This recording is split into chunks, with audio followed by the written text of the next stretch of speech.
The Naval Academy in Maryland was alive with the hum of activity on a brisk Monday morning.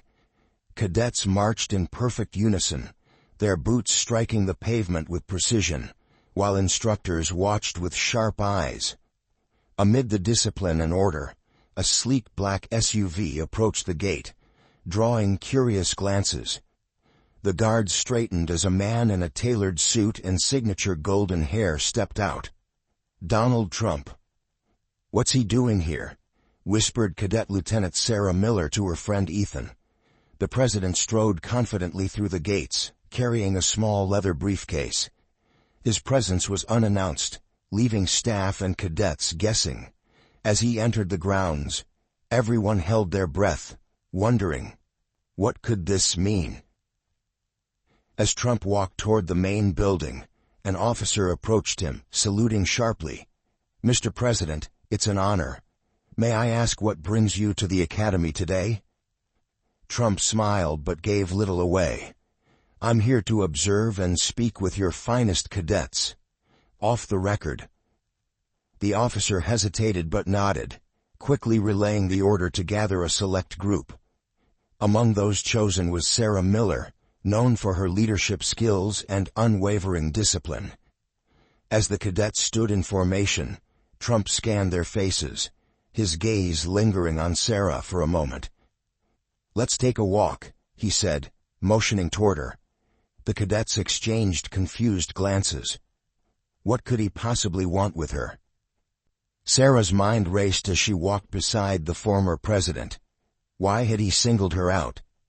She glanced at him, trying to read his expression, but his face was calm and unreadable. "So Sarah," he began, "why did you join the Navy?" Sarah straightened her posture. "To serve my country, sir, and to honor my father's legacy." "Your father?" Trumph asked, his tone softening. "He was a Navy officer," Sarah explained. "He died during a rescue mission when I was 12. I promised myself I'd follow in his footsteps." Trumph nodded, his usual bravado giving way to a quieter demeanor. "He must have been a remarkable man. Let's keep walking. I'd like to hear more." The two strolled past the Academy's training fields, where cadets practiced drills and simulated missions. Trumph's attention seemed focused, as though he was evaluating everything. "Tell me," he said, breaking the silence, "do you think you're the best cadet here?" Sarah hesitated, caught off guard. "I don't know about being the best, sir, but I work harder than most." Trumph stopped and turned to her. "Hard work is good, but confidence is essential. Show me what you're made of." He led her to an obstacle course and gestured. "Finish this faster than anyone else in your unit." The challenge felt unexpected, but Sarah knew there was no turning back. She took a deep breath and stepped forward. The obstacle course was notorious for its difficulty, with towering walls, muddy trenches and rope climbs that tested both strength and endurance. Cadets and instructors gathered as word spread that Sarah had been personally challenged by Donald Trumph. She launched into the course, her every movement precise yet determined. She scaled walls, swung across gaps, and crawled under barbed wire, pushing herself harder than ever before. Halfway through, her arms burned, and her legs felt like lead. A slip on a muddy incline almost cost her precious seconds, but she recovered, digging deep. With one final leap she crossed the finish line, gasping for air. Trumph clapped slowly. "Impressive, Cadet Miller. But this is only the beginning."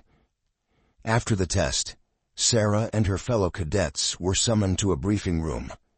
Trumph stood at the front, his small leather briefcase resting on the table. The room buzzed with whispers. Finally, Trumph spoke. "You're probably wondering why I'm here," he began. He opened the briefcase, revealing folders marked Operation Valor. "This," he said, holding up a folder, "is why I came. I'm launching a program to honor unsung heroes and train the next generation of leaders. You've been chosen to be part of it." The cadets exchanged puzzled looks. Sarah raised her hand. "Why us, sir?" Trumph's gaze was steady. "Because you represent the best of what this nation can be. Determined, resilient, and selfless." Trumph explained the details of Operation Valor. The program aimed to mentor underprivileged youth, using the leadership and discipline skills cadets like Sarah had learned. "You'll be paired with kids from tough backgrounds," Trumph said. "They face challenges you can't imagine. Your job is to guide them, to show them what's possible." Sarah's heart swelled with a mix of excitement and anxiety. This was far beyond anything she'd expected. As the briefing ended, Trumph leaned in toward Sarah. "One more thing.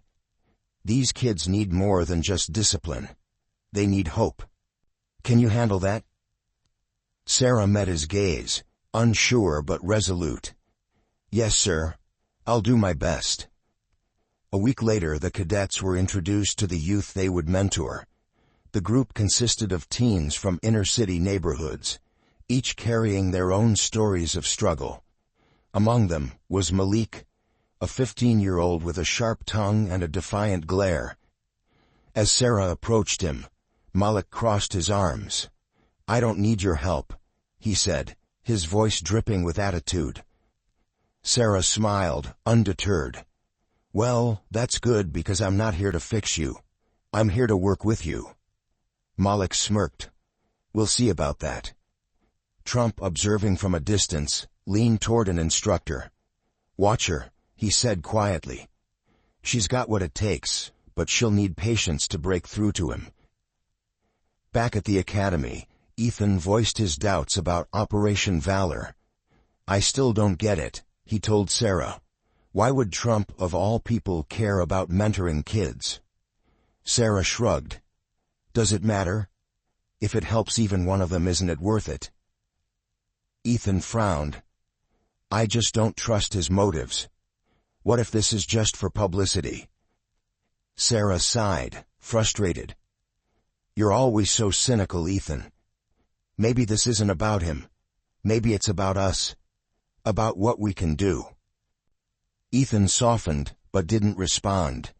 Deep down, he wanted to believe in the mission, but something still didn't sit right with him. Over the next few days, Sarah worked tirelessly to connect with Malik. Every attempt she made seemed to hit a wall. Malik would roll his eyes, mutter under his breath, or walk away entirely. One afternoon she noticed him sitting alone, sketching in a notebook. She approached cautiously. "That's really good," she said, pointing to his drawing of a battleship. Malik looked up, surprised. "It's just a sketch," he muttered, closing the notebook. "Do you like ships?" Sarah asked. Malik hesitated, then nodded. "Yeah, but it's not like I'll ever design one. People like me don't get those kinds of chances." Sarah smiled. "Maybe they do. You just need someone to believe in you." While Sarah worked on breaking through to Malik, Trumph paid a visit to Malik's mother. A single parent working 2 jobs, she barely had time to keep up with her son's needs. "I've heard about Malik," Trumph said, sitting in their modest living room. "He's got potential, but he needs support." Malik's mother looked at him skeptically. "And what do you plan to do about it?" Trumph handed her an envelope. Inside was a scholarship offer to a prestigious art and design school. "This is for Malik's future," Trumph said simply. Tears welled in her eyes. "Thank you," she whispered. "I've been praying for a miracle, and maybe this is it." Ethan, still skeptical, decided to visit one of the youth centers involved in Operation Valor. As he walked through the facility, he saw cadets mentoring kids in various activities, team-building exercises, tutoring sessions, and even mock Navy drills. One boy, no older than 12, ran up to Ethan and saluted. "Sir, I want to be like you when I grow up." Ethan froze, caught off guard. The boy's wide eyes sparkled with admiration. Later, as he watched Sarah interact with Malik, something shifted in Ethan. Maybe this wasn't about politics or publicity. Maybe it was about real, tangible change. One evening Sarah found Trumph sitting alone by the Academy's memorial wall.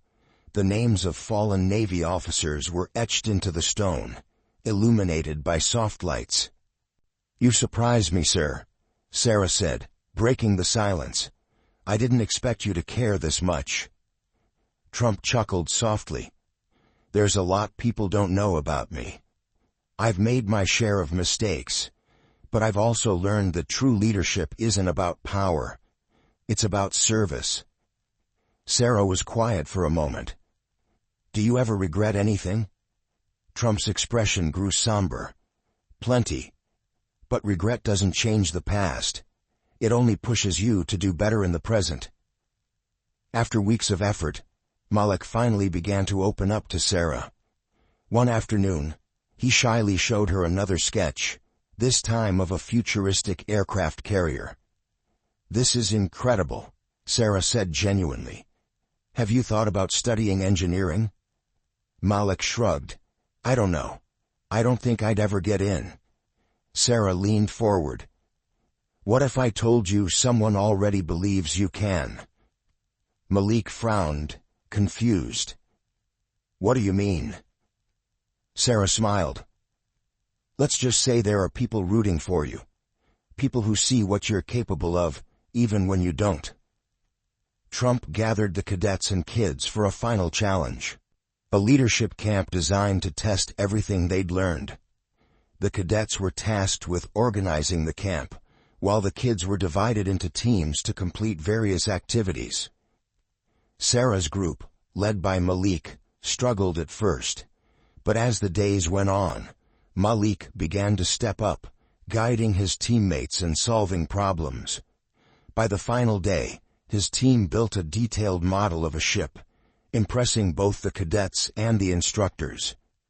Trumph observed quietly, a proud smile tugging at the corners of his mouth.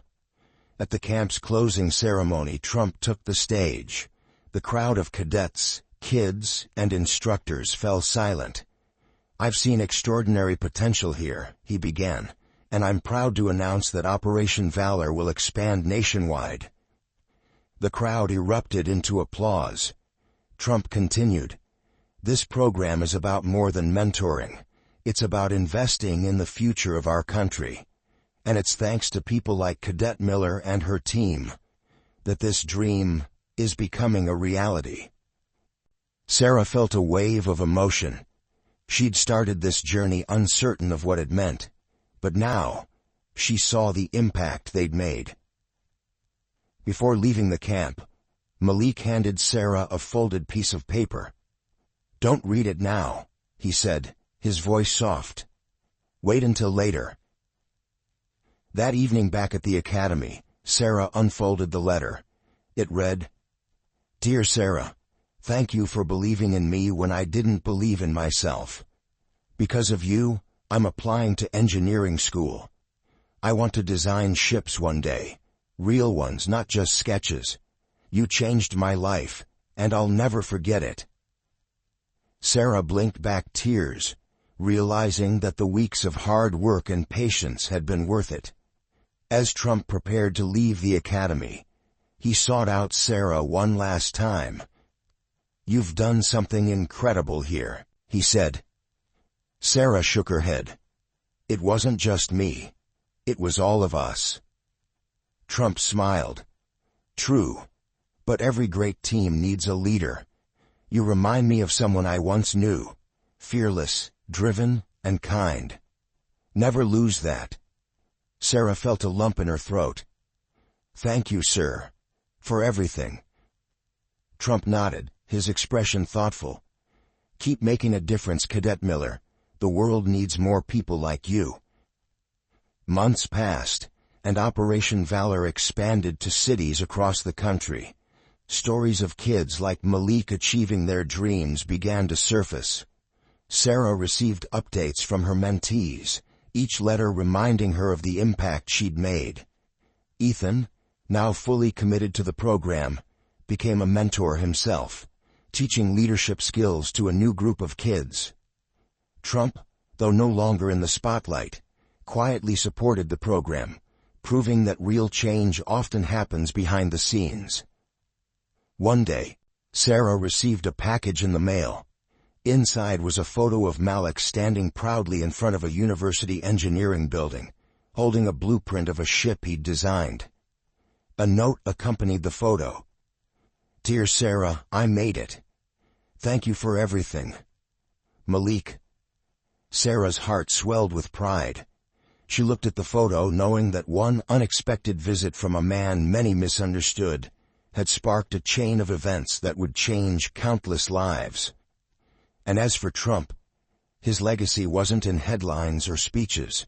It was in the lives he quietly transformed, one step at a time.